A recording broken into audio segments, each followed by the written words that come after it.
کاتە و هەموو کاتێکتان شاد و کامەران لە ستۆدیۆی کراوەی کوردستان 24 لە شاری سلەیمانیەوە لە دیداری سلەیمانی لە زانکۆی ئەمریکی سلەیمانی لەگەڵتانین.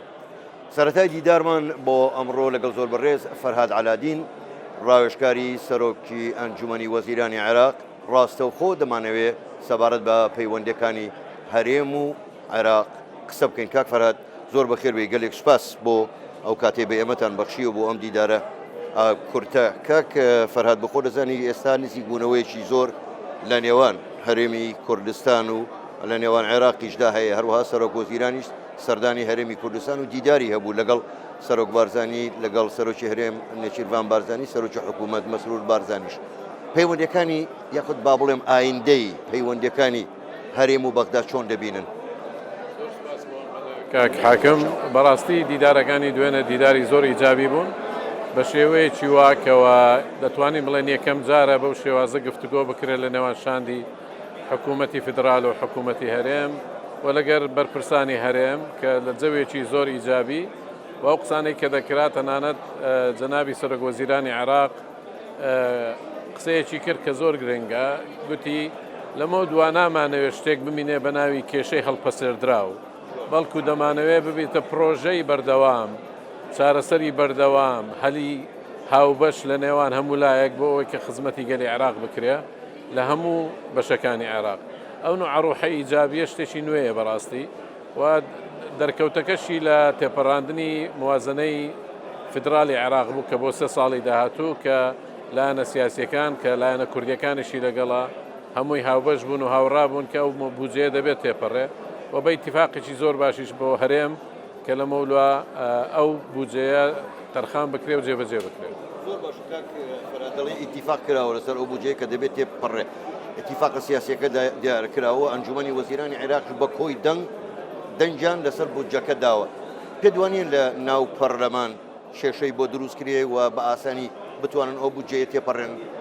هەڵبەتە ئەو نوع قسەیە هەیە و باوە دەکرێتن لە کەوالیسەکان، بەڵام ئەوەی کە ئێستا ڕوودەدا ئەو اتفاقێکی سیاسی ئیتیلاف ئیدارەت دەولەیە کە هەموو لایەنە سیاسیەکانی تێیدا هەمویان هاوبەشن لە پەرلەمان، نزیکی 280 ئەندام پەرلەمانن.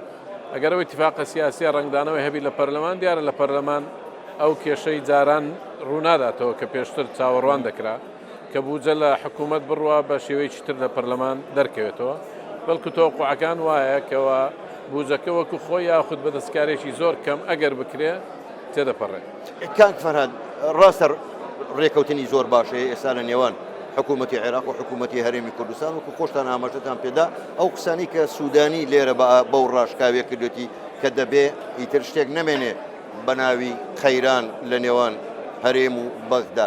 پرسیارەکە ئەمەیە، ئایا دادگای فیدرالی عێراق لەمە دووە بۆ ئەم ڕێکەوتنانە، چونکە زۆر جار وا بوو کە ئەگەر ڕێکەوتن نزیک بوونەوە بوو بێ دادگای فیدرالی هەندێک جار بە هەندێک بڕیار وای کردووە جێبەجێ نەکرێت. پێ دوانیە ئەم جارش دادگای فیدرالی بڕیارێکی وان دەرناکە یان وان کارێکی وان ناکەن کە ڕێگر بێ لەو ڕێکەوتنانە؟ ڕێکەوتنەکانی ئێستا کە بەشێکە لەو اتفاقە سیاسیەکە هەیە کە حکمی عێراقی پێدەکرێت باشە و قانونی موازنە دەبتە دەتوانین بڵێن خارطەی تەریق بۆ جێبەجێکردنی ئەو اتفاقی کە ئێستا هەیە. و لە هەمان کاتیش اتفاقێکی سیاسی تر هەیە کە دەبی قانونی محکمەی اتحادی جێبەجێ بکرێت و بە جۆرەی ئەو قانونە و محکمەیەش لەمە دووە بە شێوەیەکی تر بڕیار دەدا. بۆیە با نەگەڕێنەوە سەر ڕابردوو ئەوەی کە گرنگە داهاتووە و قانونی موازنە دەتوانین بڵێن تەحکم دەکات عێراقەیە. کەواتە پێشبینی وەکەن هەر محکمەی اتحادی سە لە نوێ دابڕێژرێتەوە. اتفاقێکی سیاسی هەیە بۆ دەرکردنی قانونی محکمەی فیدرالی کە قانونە ئێستا هێشتا هەر قانونە موقەتەکەیە، واگەر قانونی نوێ دەرچوو ئەو کات محکمەی اتحادی شێوازەکەی دەگۆڕێت. بابێ مەسەر قانونی نەوت و غاز پێت وایە ئەم ساڵ قانونی نەوت و غاز ڕێکەوتنی تەواوی لەسەر بکرێ بە هەم هەرێم هەم بەغدا ڕێکەوتنی تەواو یاساکە بچێتە پەرلەمان و دەنگی لەسەر بدرێ کە بە خۆ دەزانی ئەگەر یاسای نەوت و غاز دەربچێ کۆمەڵی کێشەی گەورە و ڕەنگە ببێتە ڕێخۆشکەر بۆ چارەسەری کێشەکانی تریش.